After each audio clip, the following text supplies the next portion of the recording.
Yes, indeedy. Yes, indeedy. There he is. There he is. I thought he just decided to disappear just as we're about to go live. Look at that. He's got like dry ice in the room there to welcome him onto the set. It's Jimmy Jeans. How you doing, man? Man, dude, I am California dreaming right now. Awesome. And we think finally, my sanity is going to be maintained, right? Because we've sussed out, or Jimmy has inadvertently sussed out, what was wrong with your audio. Tell the audience, Jimmy, you know, despite all of these attempts to wave your hands in the air at me like I was going mad and things, tell people just what kind of audio setup you had, brother. Well, so what happened was I was sitting here and all of a sudden I got a phone call and I did the one thing as a tech, you know, you're never supposed to do. And that is put your coffee down on the same surface as any of your electronics.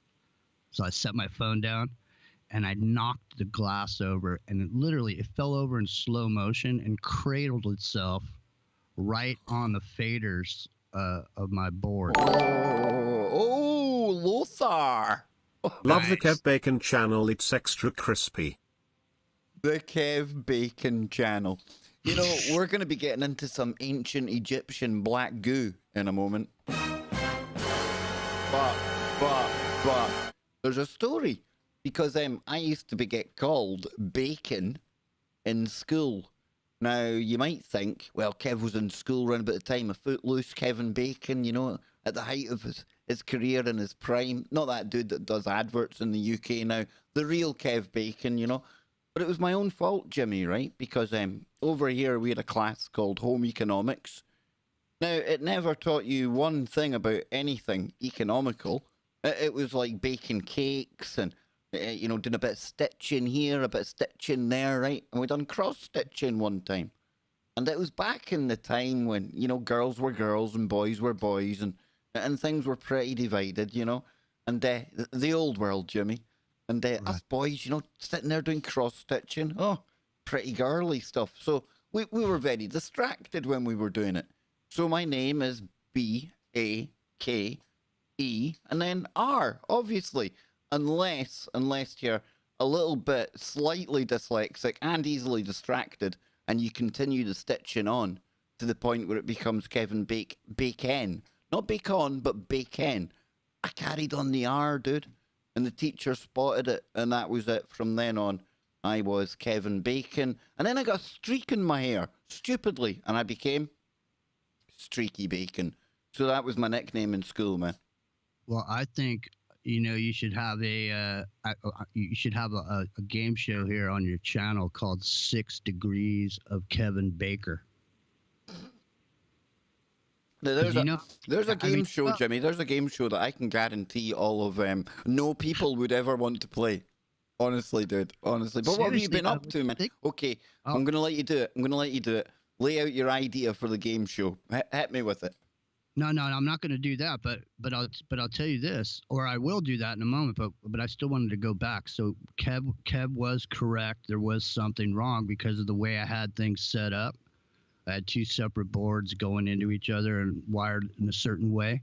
So when I spilled that coffee in that board, obviously it stopped working. So I had to take it out of the mix, and all I got left is this Euro rack. And now it seems like we solved the problem. So Kev was right, I have to admit, even though I was throwing my hands up. That's what used to make me laugh, Jimmy, because I could tell, right? And I get it because I remember Scott and Joe had a problem when I first got this new soundboard, and they would tell me that there was a repeat. They could hear me the way I could hear you, but I could never get it at this end. And then there was one day I basically had to call myself on another Skype and speak so that I could hear the effect. And I thought to myself, oh no, the guys are right, because I was telling Joe Joseph it was him. You're an idiot, Joe. There's something at your end. I can't hear it here. So I was doing exactly the same as you did. And that's how when I realised the error of my ways, I thought, well, Jimmy doesn't know what I'm hearing. So I forgave you for looking at me as if I was some kind of lunatic. Because on a good day, I'm a lunatic, right? And see, that's what separates Kev Baker from everybody else. That's what's the 6 degrees of separate. There it is right there. Or is it the 6 degreesy Kevin Bacon? No, because you're the type of brother that will walk a mile in another man's shoes, and then Unless they're high heels. I'm not too keen on high heels. I don't look good with that. My hairy hoofs, not good, man. Well, see how you remembered back when you had that problem, and you extended me that extra bit of courtesy.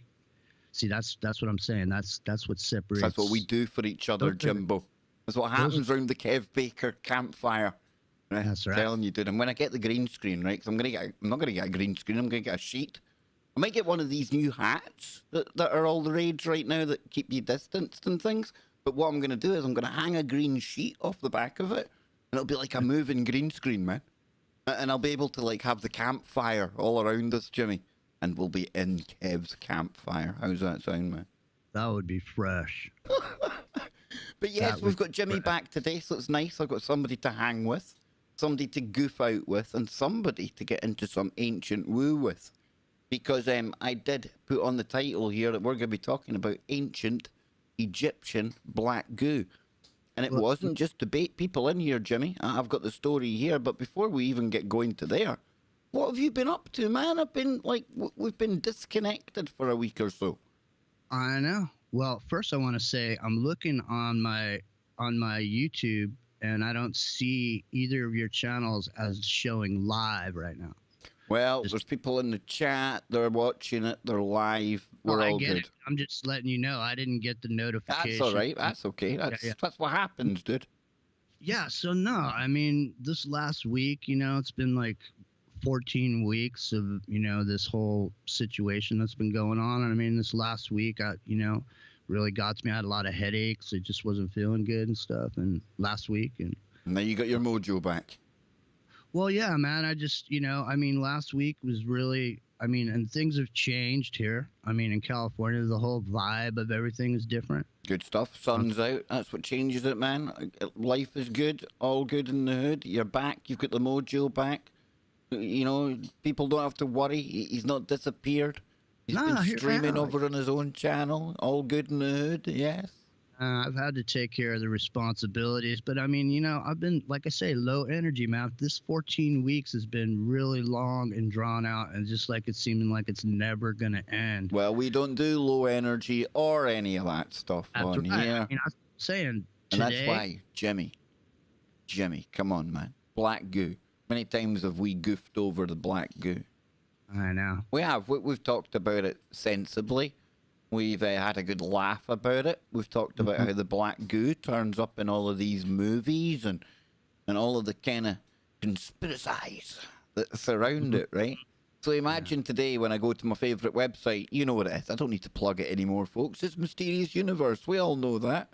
It's not like I sit here and say I've got this super secret insider who contacts me on the bat phone from some cabal cave under a mountain somewhere. No, I just have what you have, a keyboard and a set of favourite websites. And I tell you what, today it unearthed an absolute awesome piece of woo that we can go over, we can chill out with, and we can just hang out here on the Kev Baker chill stream before we go live with, wait for it, Nano Girl later on today. So we've got Jimmy. It's a very Californian affair today after we had a very Australian affair the other day. And if you haven't caught the show from Down Under, they talk about the land of Oz, the Wizard of Oz. Oh, there's more strangeness and more mysteries in the land down under that's also called Oz. You need to check out that show, folks. It's still blowing my mind what we got into there. And what we're going to get into here takes us back in time again, and it takes us back to ancient black goo. Now, before I even bring this story up, Jimmy, first thoughts off the bat when I say to you, we've maybe got some Egyptian black goo on the go here, man. What are you thinking, dude? Well, the first thing that came to my mind was that story a couple of years ago where they found some like sludge, and people were, it was some sort of black sludge that people were like drinking it. They found some I don't even know what it was. I'm not suggesting it was black goo, but that's what I thought about immediately. And this was they had unearthed something, and this liquid had oozed out. Yeah. And when I first seen the headline today, we both immediately thought of the same story then, and it was that sarcophagi, or whatever they call them. And then they had opened the lid of it, and it was like full of juices. Literally mummy juice. And it turns out, folks, that mummy juice is black goo. I'm not saying it. Jimmy, I know isn't it good? Mummy juice is black goo. But here we go, folks. Mummy juice, right? Mysterious black goo found with mummies has a strange purpose and origin. See, Jimmy, I don't need to make this stuff up, brother.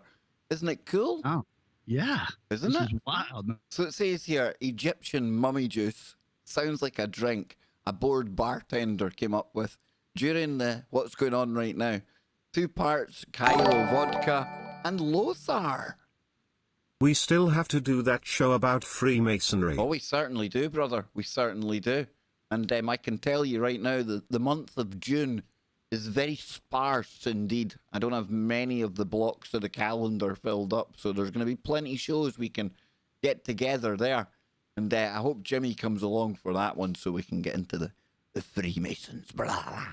Oh, yeah. So it says here, right, but it's actually one of the many descriptions of the black fluid found in the sarcophaguses found in a number of ancient tombs. Now, the British Museum, home of a number of mummies and a centre for ancient Egyptian studies, well, that makes sense, right? I mean, if you're going to study Egypt, let's do it in Britain, has been researching black sarcophagus goo and finally determined its purpose and components, some of which opened up a new can of slime. The plot thickens, or the goo thickens. We discovered that the goo is made of a combination of plant oil, animal fat, tree resin, beeswax, and bitumen, or bitumen, which is a solid crude oil. Now, the exact ingredients vary from one coffin to the next, but the goo was always made from some of these ingredients. Now, it is possible there were other ingredients as well that we can no longer detect. And because they were volatile and evaporated or have degraded to undetectable levels over the 3,000 years since the goo was applied. So, Jimmy, before we go any further, right? Now, it's not the black goo that often gets discussed in the movies and it turns up, you know, the stuff that turned up off the Falklands as the official narrative of the black goo goes, right? But it's still got to be classed as a mysterious substance when you're finding it in the sarcophagi. I think sarcophagi works better than sarcophaguses. I think it's easier for me to say. But what do you make of it so far, dude? What do you make of the ancient Egyptian black goo? Well, man, I don't know what to think at this point. I mean, it's just it's wild in the sense that, was it like that when it was in there to begin with? Was it put in there? It's pretty manky, right? It's pretty manky. Is this like their embalming oil? Is this like what it broke you down into? Yeah, I mean, and it raises the question again why anyone was sticking a glass in that stuff that came out of that one. Because I remember that story, dude. There was people like saying, should we drink it? All right, Jordan. Great show, Kev. Much love from Boston, MA. Please keep up the good work. Awesome. Boston, Massachusetts. Yes, I used to have problems with that word, Massachusetts, until Joe Joseph broke it down for me. You see, he taught me many a thing, Joe, over the years. But let's get back into this, right? See if there's any more woo attached. I've got more woo to put into it, and we've got myself and Jimmy will give our opinions and our witty commentary along the way. And I've also got an update on what Ken Rotman phoned into the show about the other day. He phoned in during the Australia special broadcast, since he is down under, and he was telling us about his sighting of the Tasmanian tiger, Jimmy. And I've got video of that today, so we'll get into that as well, right? So I'll bring this craziness back up on the screen here. And it says, on the British Museum blog with pictures of dummies, Dr. Kate Fulcher describes the elements of her research into this mummy mucus, which got a burst of publicity in 2018. Dude, that was 2 years ago. Can you believe that? That's 2 wild. years ago. You know, and that reminds me of that video you had of those dudes smelling that fish stuff in that can. Yeah, it's a stramin. Oh, that's bad news. Who would eat tins of rotten fish? Who knows? So, Oh my being God. tightly sealed with lime mortar, the slime inside was in liquid form. In fact, the remains of 2 men and a woman it contained were described as swimming in it. Ew, to everyone except Dr. Fulcher, who quickly obtained a sample and added it to her collection of over 100 from other coffins dating to the 22nd dynasty and the 3rd intermediate period, which is 900 to 750 BCE, including that of the Jed Honshu F. Ankh. What happened there, Jimmy? I was just starting to laugh because I was thinking what it must be like to date that chick. You know, She's all of a sudden, you're she's all of a bizarre, sudden- dude. You're bizarre because when I was gonna, she's all of a sudden, hey, let me scrape up a little sample. Or dude, whatever. I was gonna say, imagine Jimmy, right? Imagine you go home to some chick's gaff, right? And I'm just away to put on something sexy, you know, and you're sitting there, you're thinking, I'm gonna go and get myself a drink, but brown chicken, brown cow. You go to open what you think's a drinks cabinet, and there you're presented with a ghoulish sight of 100 specimens of coffin juice. Dude, that's not good, man. And then she comes wandering out of the bedroom. She ain't looking so sexy no more, right? You're wondering if you're going to be in a test tube by the morning. See what I'm saying? Oh, God. Yeah. Kev Baker's dating school is open for business, folks. If you want to consult with me on dating problems, I'm only joking. So then it says a temple priest whose sarcophagus appeared to have been covered with multiple layers of goo, convincing researchers that it was a cement and a sealant. He died over 3,000 years ago, and he was a priest at the temple of Amun in Karnak. Now, they were all broken down and analysed using gas chromatography. It says some of the products we have identified only naturally occur outside of Egypt. Oh, Jimmy, now there's a mystery for you, right? Outside of Egypt, indicating that these were imported. So over 3,000 years ago then, Jimmy, we've got items, liquids, chemicals of some kind turning up in Egyptian coffins of mummies and things, right? And in that material, you're finding ingredients that don't come from there. I mean, Christopher Everard, he talks about the Olmecs and things like that, how there was almost like this global trading that went on. You know, you talk about Atlantis and things like that, and some people say Atlantis was a worldwide system, and there was trade back and forth, and something like this certainly seems to suggest that. And then even the other day, Jimmy, on the Australia show, we got talking about Gosford, and Donnie, who was on, he walks the outback all the time, right? He's coming up, stumbling over archaeological sites, and he talks about, and he was showing us pictures of the Egyptian hieroglyphs that are in Australia that link back. So you can see that there was obviously some global travel going on, right? Yeah, I mean, isn't it?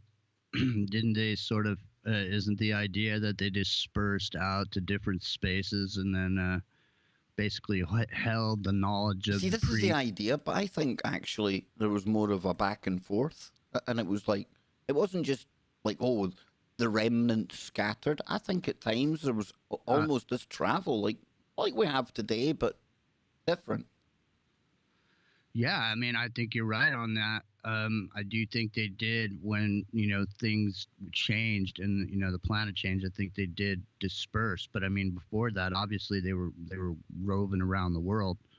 I don't know if the whole world was under the Atlantean system, but this would kind of this juice in this sarcophagi Maybe it was put in there by the authority, and Ancient maybe sarcophagi juice, I Jimmy. know by the authority. You reckon you could like really market some sarcophagi juice to some like unsuspecting woke people? Tell I don't them know. like they're doing it to like save the planet.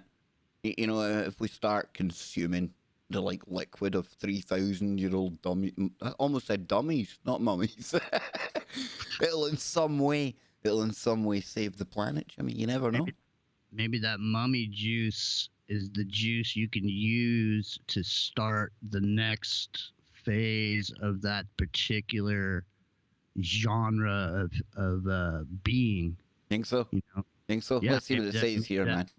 That's all the fixins. All you got to do is put that in there, throw a little electrolysis in there. Well, it's giving us the ingredients, man. It says the resins came from pistachio trees in Israel, not far away, and conifers in what is now Lebanon, again, not far away. And the bitumen, a sticky black semi-solid glob of petroleum hydrocarbons, think asphalt or road tar, had biomarkers indicating that it was most likely from the Dead Sea, where the stuff floated to the surface for easy harvesting. Now, the sticky black gunk is easy to imagine being perfect for sealing burial containers. But Dr. Fulcher reminds us of the 3 people floating in it. Why was it used in Indy? Why was it used in the coffin as well, man? Look how they spell that. Indy. Well, okay then, Indy. So, we can't say for certain, but significantly, previous analysis of mummification BAM used on the bodies themselves have shown that it was made from the same ingredients as the black goo that we have been studying on the outside of coffins and mummy cases. Now, this means the black goo was being used at different points in the burial process, during the preparation of the body, and then again during the funeral, on top of the mummy case or coffin. Specifically, the black goo treatment seems to be tied to the god Osiris, which is associated with death and rebirth, and called the Black One because he's often depicted with black skin and a mummified body. Now, while coating the body in black goo sounds gross, it was actually a sign of respect and reserved for royals or rich citizens who could afford it. You know, maybe, Jimmy, right, if I was going full conspiratorial, and I'm telling people right now I'm like connecting dots that are there, but definitely don't connect, right? But we know about the ancient Egyptians and their fascination with the afterlife, right? And we hear about the black goo of the common conspiracy lore, and it's almost sentient kind of traits. It's quantum qualities, right? What if back in ancient Egypt they knew about the black goo woo as well, and they thought that by coating the bodies in it, it was like, pew, that was the gateway, dude. That was how the soul went to the other universe. That's a good plot for a book, right?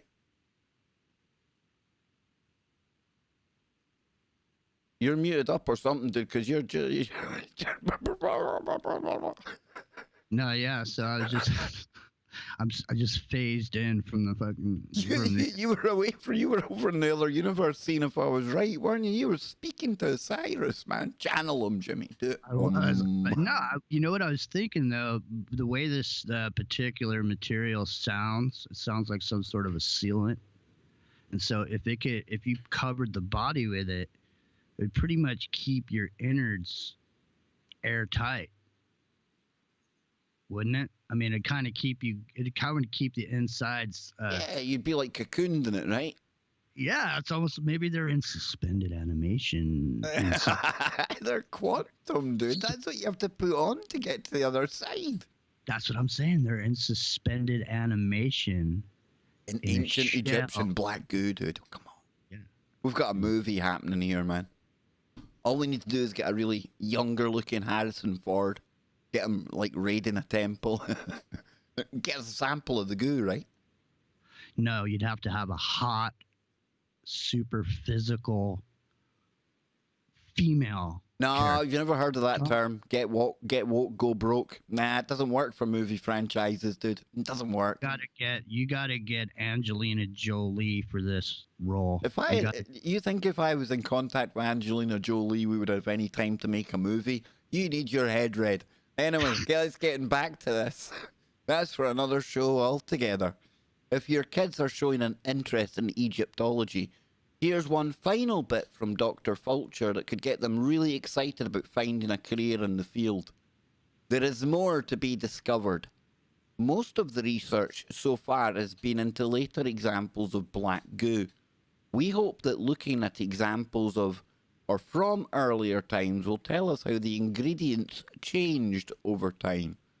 And we also hope to make some of the black goo ourselves to enable us to think more about how it was stored, transported, and poured, what it smelt like, and how hot it had to be. Does that like even make any sense? Why would you have to replicate the black goo juice that, let's face it, I think we can see it over here, folks. Like, you don't need to be reproducing something that looks like that. That not healthy, not good. And again, it's a bit of a kind of stretch to call it black goo, but it wasn't me that called it that. It was the researcher herself. She even talks about the black goo there. Dr. Fulcher. Don't blame me, but I don't know, Jimmy. It just seems a bit weird, that whole, we need to, like, study it more. We need to, like, know how they done this exactly. We even need to know how it smelled. Oh, smell the goo, Jimmy. What's that all about? Dude, that's a bit weird, right? It is weird. And you know, it's even more disgusting. More disgusting than what we just seen? Nothing. Yeah, really want to blow chunks right here on there. Is that blood turns black after a while. When blood goes old, it turns black.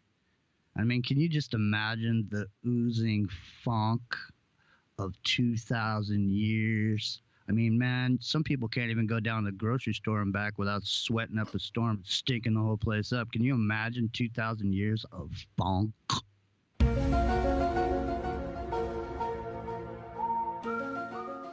How dare you? No, it wasn't us. We didn't imagine it. We're not talking about the goo, Greta. That'd be pretty grim, but I'm telling you, man, pretty grim. But if we get away from that horrible picture I had up, and we'll learn more about this ancient goo just quickly before we move on, and we'll have a laugh about something else. Let's see what it says here. Scientists identify the mystery liquid, Jimmy. You see, this is what kind of troubles me as well, because where's the date of this? Yeah. The mystery liquid has been siphoned off of the pot in the backyard over at Madonna's place. Look at this, dude. We are so far behind Australia. Australia had cracked this 2 years ago. You know? So it says here, the unsettling red liquid pooled around 3 really, really bad state mummies found inside a 2,000-year-old burial chamber in the historic port city of Alexandria has taken on a life of its own. Well, this doesn't allay my fears that there's something more going on here. Horrifying images of a trio of skeletons floating? No, they weren't floating. They were definitely floating in a murky soup. Oh, that just makes me feel sick. Led to rumours of the mummy juice contained medicinal or supernatural properties, with locals anxious to bottle the stuff. Others feared its odd colouring signified the presence of metal, such as mercury. Now, Jimmy, let's stop there, right? That's interesting, isn't it? Because a couple of times I've read about mercury turning up in more Aztec, Mayan type pyramids underneath. And mercury, the bell, you know, mercury's got some pretty... we talk about black goo, but quicksilver, mercury's got some qualities to it, right? There you go. There's something to it. I don't think it just got there by accident. Do you? And no, I don't either. And I remember seeing one time it was in like one of the ancient Chinese emperors or one of their dynasties anyway. They had recreated something in their vast pyramid-shaped tomb, and to signify, I think it was the Yangtze River, they had used quicksilver. Like it was actually quicksilver they had actually used, and I mean it looked really, really pretty cool, amazing, right? And you had all the terracotta kind of stuff that you'd associate with the Chinese kind of tomb as well, and point being, these ancients were definitely interested in, and no wonder, right? A liquid metal that you can, it's kind of, that's different in itself, and that must have, in some ways, appeared to have magical properties to people, right? Because you're talking about a time when science, not as clued up as we are today, and you show people something like metal moving and pouring about, that'd look pretty weird, Jimmy, right? Yeah, but I think there's something to it, man. Yeah. I do, because I think even in, and I could be wrong on this, because I've got so many facts jammed under my hat here. Sometimes I make mistakes, but I think almost because you're human, dude. That's okay. That's why we roll different on here. People appreciate that we're wrong because we're real. So didn't the Nazi bells have some sort of mercury component to it? Yeah.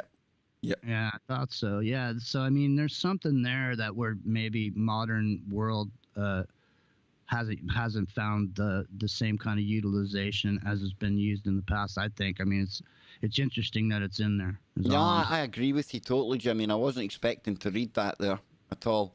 And we're doing this live, folks. I just found the one about the black goo in Egypt, and then I took it from there, opened up a couple of links, and we're doing it live. So it might take us somewhere, it might not. But it's all part of the pre-show chill stream right here. And it says... Well, you were talking about them selling it, bottling it. Yeah, it reminded me of this movie that I saw a long time ago. There was this dude, and he was like a con man. And he put this ad in the newspaper. You know who Babe Ruth is? Yeah, the baseball, yeah. Right, like he's the biggest, home run hitter of all time. It's the only baseball player I could name, dude. Apart from, like, is it that AJ guy? Is that the guy that's married to J-Lo? Yeah, and this is exactly why this is so perfect. He put ads in the back of those newspapers. Remember, it was like Weekly World News, the National Enquirer. He put ads in the back of it, buy chips off Babe Ruth's bat. And whenever he'd send me $10.95, and I'll send you a flick of Babe Ruth's bat. Whenever he'd go collect the mail in the morning, and he'd get all the people's checks, and then he'd sit there with a buck knife and cut pieces of his desk off and throw it back in the envelope and send it back. You know what I mean? So I mean, people will buy that stuff, man. People will buy that. All you'd have to do is But no, dude, no. People might buy it, but there's no need for it. We shouldn't encourage stupidity just because we're like really nice and allow people to everyone's entitled to do what they want. No, drinking mummy juice shouldn't be a thing. It just shouldn't be a thing, Didn't Lady Gaga come up with some? Oh, probably, dude. She probably bathes in it. But there's some good stuff coming from the chat room, man. We've got people talking about the Baghdad battery.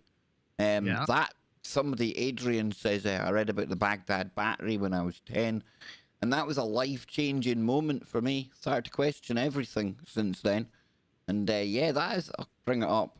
Now, there is some kind of, debate over whether this is an actual battery. I don't think there should be any.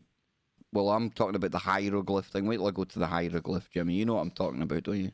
Yeah. Well, there's some dude right now that just came out with a book, and he's making the rounds on some of the talk radio shows. And he's put together some of these items that are so old, it's not even funny. And it's like, you can't even believe it. Look at that, dude, right? Look at that, right? But, I mean, look what you seen there, right? I see, like, either really, really tiny dwarf people and normal-sized dudes holding big things, right? Or I see really, really giant-type dudes and normal-sized people kind of they got in their hands. They look like they're holding giant snakes. Yeah, I mean, look at it. I mean, that's put right in that guy's face. it's. I mean, I don't know. I would say, and there's another good one there. You know, that certainly looks mechanical in nature to me. When you start looking at all that, it's almost like a cord coming out of something down here. And then, like they were talking, the Baghdad battery as well. You can see them just here, and that's it there. Look at that, dude. Yeah. That, I mean, come on, man. Yesterday, I was doing a story yesterday, Jimmy, about Göbekli Tepe and the oldest temple in the world, 11,000 years old. And I was laughing, right, because they kept on talking about how it doesn't fit with the timeline of things and how, you know, these hunter-gatherers. And I was saying, well, you know, just one day they were hunting, gathering, grunting in a field, and then they looked at each other and said, you know what we're going to do for the next 3 or 4 years, guys? We're going to take on this massive building project, and then we're going to bury it again, right? We're going to fill it all in, and then we'll come back to grunting and groaning in our, like, like our loincloths and hitting animals over the head with bones and things. As opposed to saying, you know, possibly we've got our timeline and our picture of the ancient world wrong. No, we can't do that. No, we must try and somehow fit in this anomaly into this rigid framework that we've got of what the past must have been like. But it's nothing like that, dude. You see that there? I mean, that should be like the guy in the chat room said, that should be a game-changing moment, right? Why happy. Thank you, Sidvich. But that should be a game changer, Jimmy, right? The minute you find out there was like some kind of battery back in like ancient times, you better believe that should be a game changer. Well, yeah. I mean, it's clear. I mean, the thing to me, these measuring tools that they've come up with, you know, like they have this carbon dating, they have all these different ways. But it's all based on, at some point, they came up with a baseline of this meaning that, you know? And ever since then, our idea of years or how far things are away, like light years, you know, it's all messed up because realistically, if the baseline was wrong to begin with, then everything's wrong after that, right? So I mean, some of these agings, it may not be as far off as we think it is, or as long ago as we think. Maybe things deteriorate at a different level than, you know. I mean, do things deteriorate at a constant? I don't know, but those things there look like they could be Anunnaki to me. Just to add like into the chat room. Yep. It looks like Anunnaki's throwing their snake in that dude's face, man. That's what it looks like to me. Yep. Like, hey, we're here. Service us now. Telling you, dude, crazy. But if we come back here, it says the large black granite sarcophagus was unearthed in the Sidi Gabar or Gaber district earlier this month. We're going back a couple of years, folks, and cracked open despite fears that doing so would unleash an ancient curse. And the General Secretary of the Supreme Council of Antiquities, not Howie or Hawass anymore. He's not there anymore, and we all hated him, right? But it's now a Dr. Mustafa Waziri dismissed early speculation. Oh, here we go. He's following right in the hat steps of his predecessor. Yes, dismissing anything that goes against the given story. Any speculation that the tomb might contain the remains of Alexander the Great. Instead, it may have belonged to a priest. Now, we came to find out it actually contained 3 people, like we read earlier. And it said, however, the discovery of possible arrow damage to one of the skulls means that the bones probably belonged to a military officials, according to a statement released by Egypt's Ministry of Antiquities yesterday. And there you go. There's some of the pictures. It said authorities also revealed the liquid was neither juice from dummies that contained the elixir of life, nor red mercury, but contained, you ready, Jimmy? Something far more pedestrian, brother. Sewage water. Can you imagine they did bottle that stuff up, dude? Holy shamoly! Not good, man. And some of the stories that you hear about these goings on in Hollywood.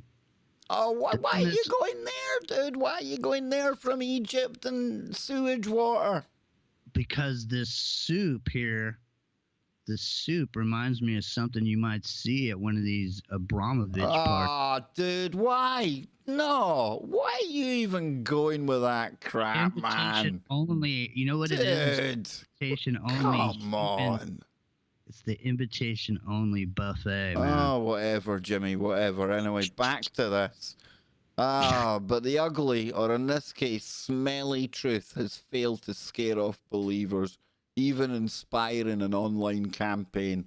A change.org petition entitled, "Let the people drink the red liquid from the dark sarcophagus," has attracted more than 16,000 signatures. One of them was Jimmy. I bet you. Jimmy, did you sign that? You did, didn't you? Is that your goo there? Look at him. Look at him. I drink the dark liquid from the dark sarcophagus. Oh, wild, dude. You need help, man. Oh, man. Excuse me, it's man. I didn't say man. I was talking to Jimmy, you absolute loonball. Excuse me, it's man. Oh, come on, dude. What the heck, man? I'm telling you, dude, you need to find new corners of the internet to hang about in, Jimmy. I'm telling you, man. Oh, that darkness is not good for you. But I tell you what, folks, I have got another update for you. And this comes on the hot on the heels of the Kev Baker show getting a call from Australia about the thylacine, the Tasmanian tiger. You know that one that's meant to be extinct, Jimmy? Well, Ken Rotman, our long-time listener, and I was shocked. I was shocked how long he had been listening to the show, dude. Absolutely shocked. You're talking at least 7 or 8 years Ken's been following me. Now, that is either worthy of a medal or he needs his head seen to. I don't know. Maybe it's somewhere in between, right? But fair play to him to stick with me all this time. And he phoned up and he said he's seen this Tasmanian tiger. Now, he was talking, as only an Australian would, right? He decides to follow this thing out into the bush. Me, I probably would have gone the other way. But it got us talking about them. And then you know what happens when you start talking about something? You start to see stories about it, right? And it happened today, because the other website I always go to is the unexplainedmysteries.com. Now, when I went over there, their top story, number 1, trending, was, get this, never before seen thylacine footage has been discovered. You couldn't make this up, Jimmy, right? This is exactly what Ken was talking about the other day. He says, a newly unearthed promotional video is thought to contain the last known footage of a live Tasmanian tiger. Well, I can tell you it's not the last one, because you had Donnie talking about seeing them. You had Ken phoning in talking about seeing them. And if we come down here, I'll show you what it looks like real quickly. We will probably get hit with something. There it is there, look. Look at that thing. Yeah, Now, man. granted, Jimmy, not exactly the most terrifying looking animal in the world, right? Right? No. However, It looked like it was in a pen.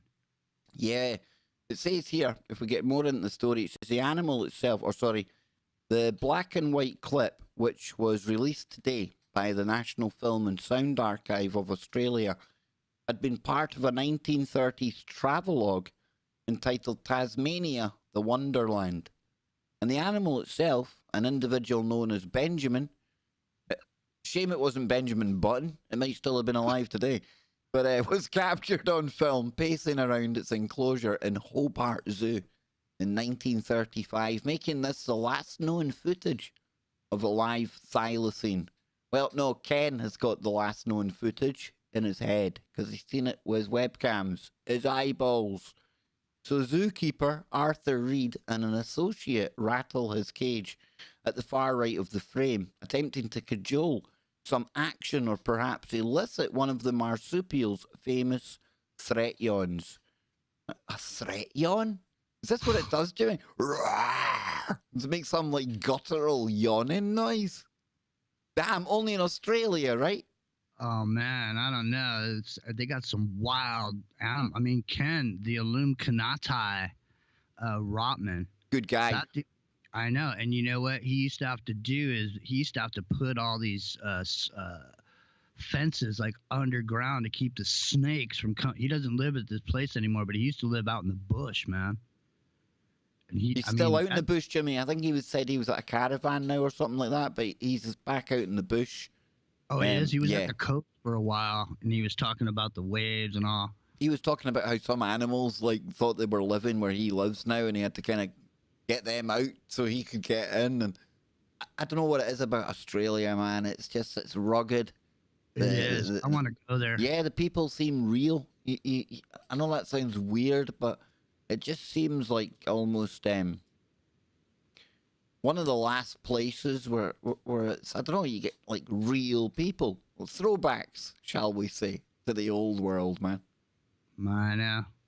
Well, I've always wanted to go there. I mean, I've always wanted to dive on the Barrier Reef. I always wanted to, surf some waves there.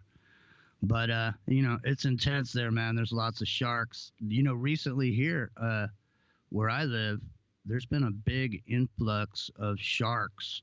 There was a shark attack. Somebody was just killed just recently. And it was funny because last night they were showing this video of the buoy, the swimming buoy. And somebody was watching it, with like a drone. They were looking down on the water, and you could see all these giant sharks just swimming around out there, man. So it's wild. I mean, it is one of the most beautiful countries too, in a lot of ways. I mean, there's so much. It's gorgeous, man, isn't it? Max Egan, he does walk and talk videos now in his local park, and it's the start and the finish that get me the best. Because he just lets it, like, you can hear the wildlife. It's all you can hear, and it's just, it's that noise, man. It's so cool. Yeah, man. You live in a city over here, and I mean, I've lived out in the wilds up the Highlands, but it wasn't the noises that you hear were in Australia and things. It wasn't that same kind of wildlife going on. I don't know. It's just something different, dude. Brilliant.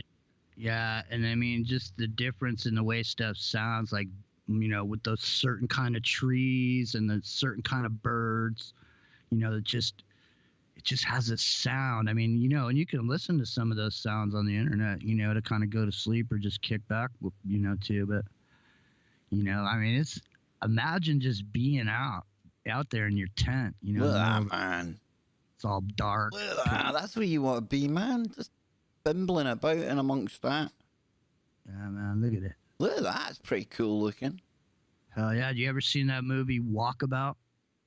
Don't think so. But I'm just looking at this, right? And as we look at this, right? See, as we look at this, you have to wonder, like, something like that. How much of that is even still there, dude?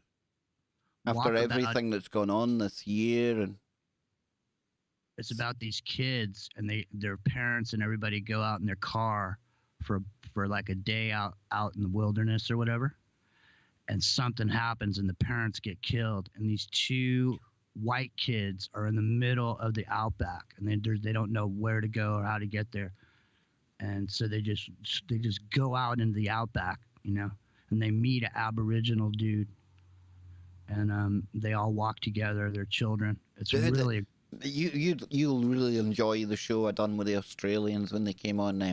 I'm gonna go listen. We done it by the Aboriginal culture, and I was shocked, dude. I had no idea. It's a matriarchal kind of system. So I had to pack my toxicity in the drawer, and I let the girls lead the way, and it was really cool, man, really good. So they opened up the show. They thanked our ancestors from the lands wherever we were, and we were talking about the need to get back to that kind of thing. Not even all the way fully back, but find that balance with the technology we've got now. Even heard Max talking about that the other day. Don't ditch it altogether, but at the same time, Have that balance. Get back to living a bit, living in the real world as opposed to pouring attention into the digital world. And that's why, Jimmy, some days if I don't feel like streaming and things, I won't do it. A, I wouldn't waste people's time, and B, there's other things to be doing. You know, if you can get out there, even if it's just sitting outside, in nature, out the back, in the fresh air, even that's got to be better for you. You know, unplugging and plug back into the organic, natural superhighway that's out there, right?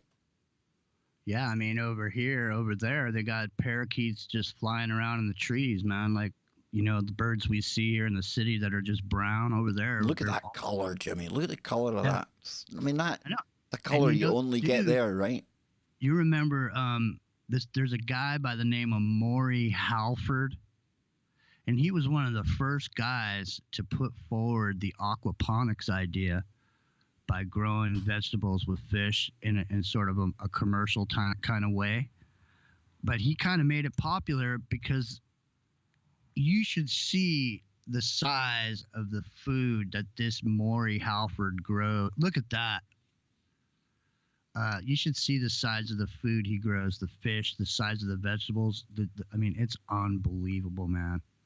So, I mean, it's just seems to me like in Australia or any places like that in the future, you know, the things that have been impossible in the past because of no connections to the internet with this new Elon Musk, you know, internet chains of satellites where there'll be internet no matter where you are. Shoot, man, you could post up right next to that tree right there, build yourself a dome, and there you go, man. Yep. Absolutely, dude. That's the life, man.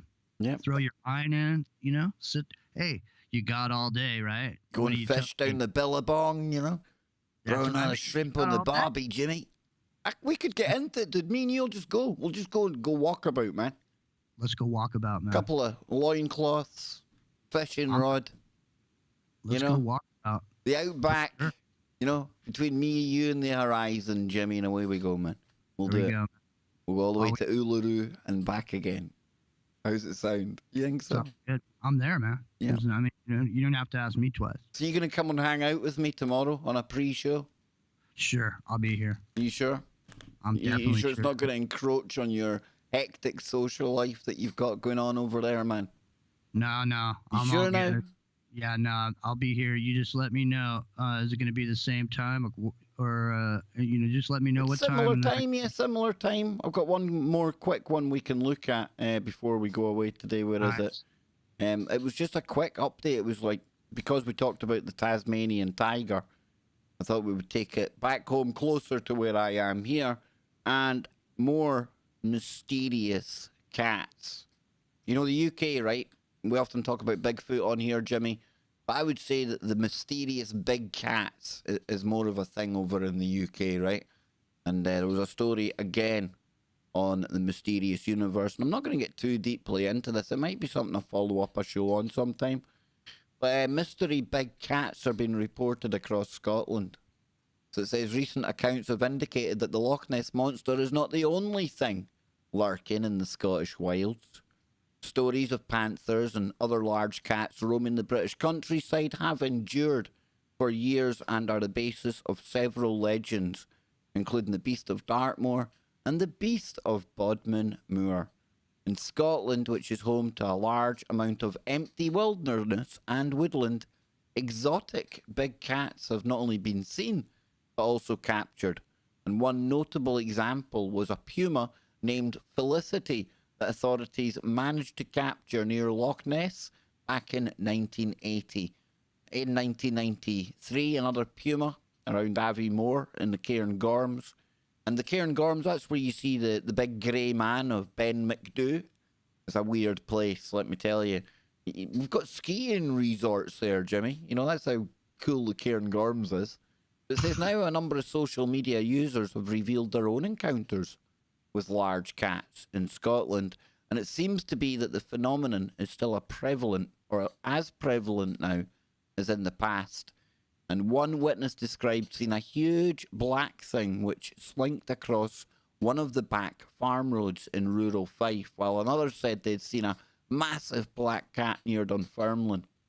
And another one, my dad and brother have both seen a big cat in Fife, a third contributor stated, and that's where Johnny Whistles is now. The And Whistler. yeah, it says my brother is a biologist who has done field work in Africa where leopards and lions would periodically walk through his camp. So I think he knows a big cat when he saw it. Yeah, I would agree. Many researchers believe that the presence of big cats in Britain can primarily attributed to exotic pet owners deliberately releasing them into the wild, something that has become a lot more common following the introduction of the Dangerous Wild Animals Act in 1976. And it's possible that many of these cats sighted these days are descendants from those animals.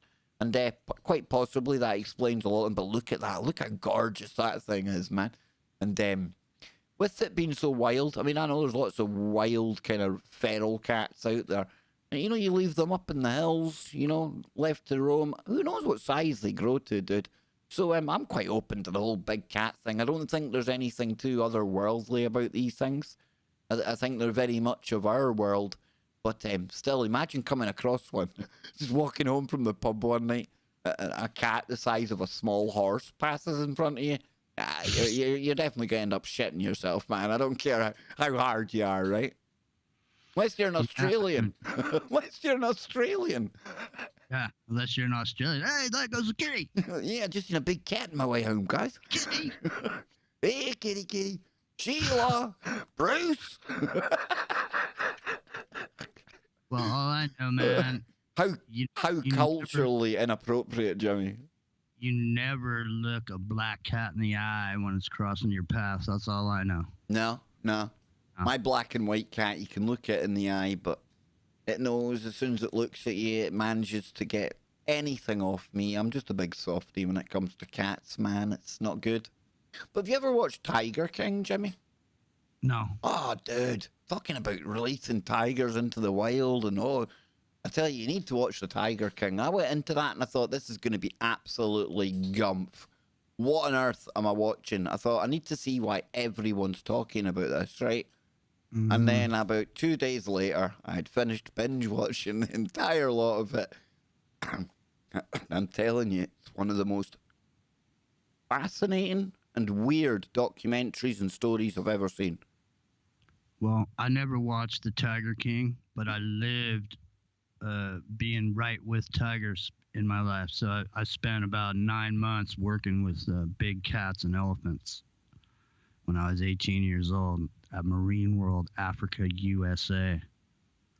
Well, So I've been around some tigers. well, these people said that there's well, you'll be the one to ask then, right? Because they said that there's nothing like the feeling of being in around these cats or walking with one of these giant cats, you know, the feeling that you get from that. I never even thought about that, but that Tiger King documentary, folks, I'm not saying it's like brilliant or anything, but it's compelling. It's one of those ones you have to keep watching to see what happens next. It's like car crash TV, dude. You know why I got fired from that job? I want to know why you got fired from the job. Is this a story I'll never be able to unhear? Jimmy, I'm not a therapist. There's 93 people in the room right now. You sure you want to share this? Yeah. So they had some kittens, they had some cubs. Oh, God. Where's this going? You were never supposed to, because the people that worked there, the owner was a guy that developed this training system called affection training. And so he never used any, mean techniques or whatever to train the animals, but there was a certain technique that he had. And one of the things was that nobody other than the trainers were allowed to, play with those, cubs, play with them and stuff. And they're super playful, so like I basically we used to have to take the food in there or whatever. So one day I took the food in and I was, it was just before cameras or anything. The guy just happened to see me. I was kind of rolling balls around in there and playing with the cubs, and throwing toys around and stuff. And then the dude came around the corner and caught me. Oh, I got fired. But he saw. I mean, it was like I say, it was before the days of the cameras. So I mean, if he wouldn't have seen me, I would have been fine. It just happened to catch me. they're so adorable. It's almost irresistible. I mean, literally, it's almost irresistible. But yeah, Yeah. That's my little story. That's your little story for the day, Jimmy. I like Jimmy's story time. I need to find some backing music for your story time. We could make this an element of the show. Stories with Jimmy. What do you think, man? Huh? Well, listen, guys, I need to wrap things up soon because I am 1 hour out from Nano Girl coming on to the Kev Baker show. And I also have to get dinner on for Anne coming home, or we all know that I'll get a shoe to the head and that will not be pleasant, right? Better get busy, man. You better get busy. Yes, I know. I tell you, a house husband's work is never done, Jimmy. It's not all glamour here on KBS, I can tell you, man. I'm up to my neck in black goo juice, Wait, okay, it's not quite not quite that bad, right? But I tell you, my day's pretty hard, man. Well, hey, man. All I know is this week, earlier this weekend, I marinated some skirt steaks. Can we not talk about marinating anything right now until I lose the image of black goo juice? Please, really? I'm even going to struggle to cook the dinner in a moment, It's seasoned with mummy juice. Yummy. Doesn't that taste real good, Jimmy? Smells like fish, but it tastes like chicken. And Algo is saying thank you much for the chill pre-live stream. Algo, thank you. I always worry about doing these little streams because I know there's nothing really earth-shattering that I've got to present.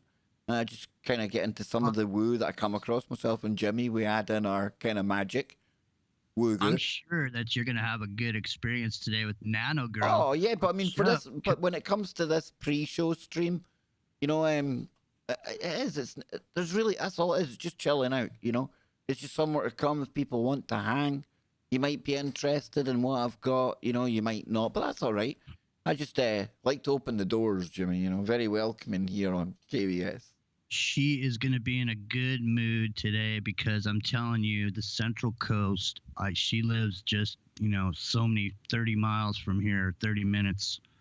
Nano is always a ray of sunshine, yes. She's going to be happy today. It's unseasonably nice. Nice. Yeah. I'm looking forward to it, man. I'm looking forward to it. And then tomorrow, got Don Wiskin in hour number 1, and then Kevin from Minnesota in hour number 2. And then on Thursday, it's just yours truly, and I'll be opening up the phones because we haven't had a chance to open up the phones this week.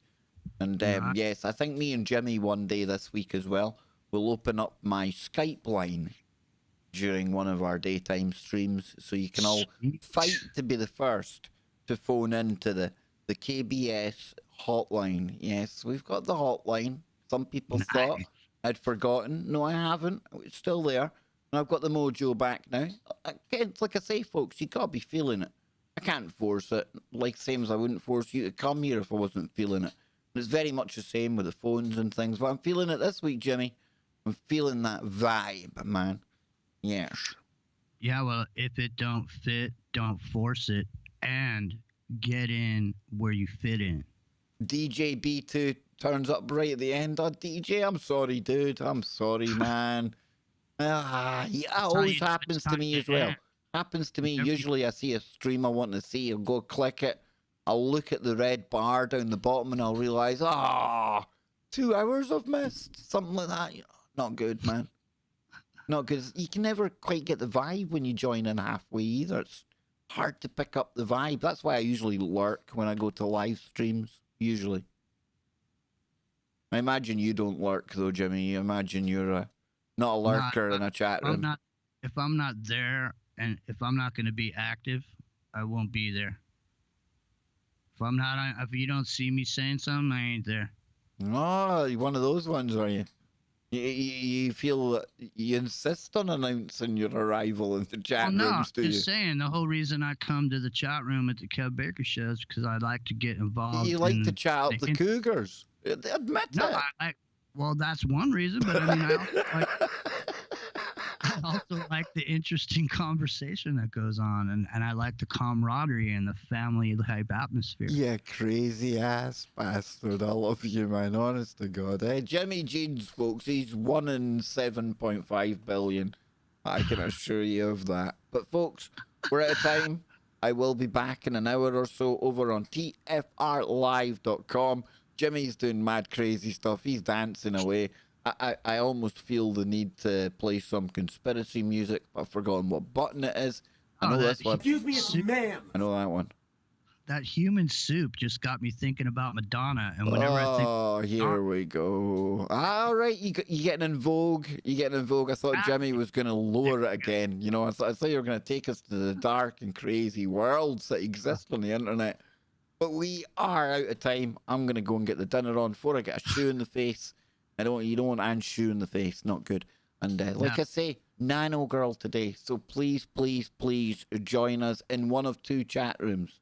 We've got the tfrlive.com/chat, or we've got the TFR live stream right here on YouTube. Take your pick.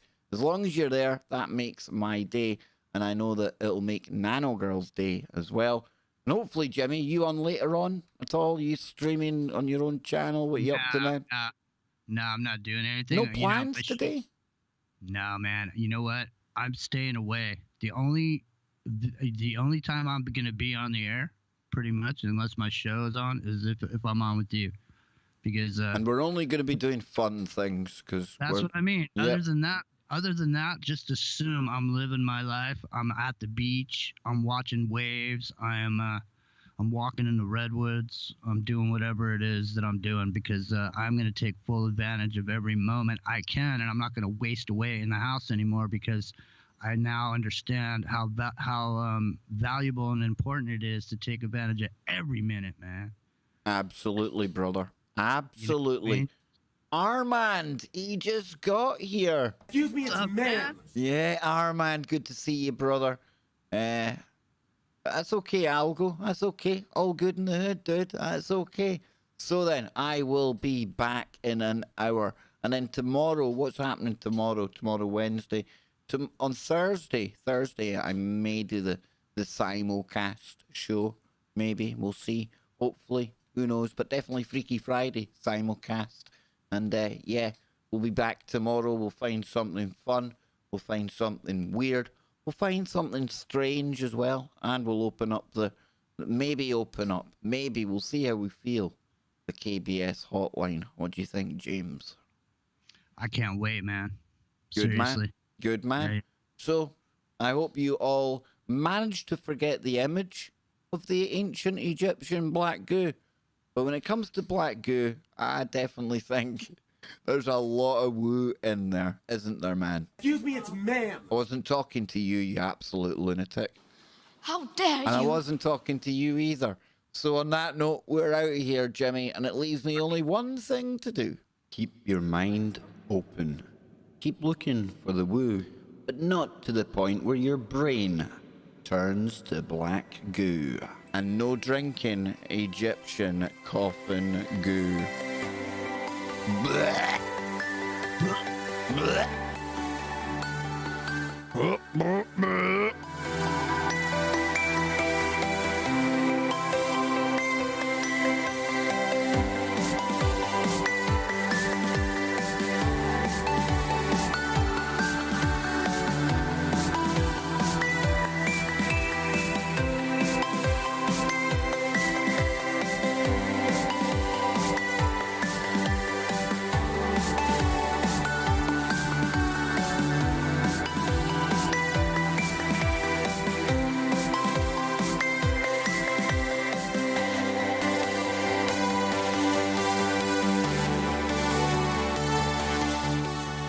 Before I go, remember and check out Jason on YouTube. That's First Paranormal.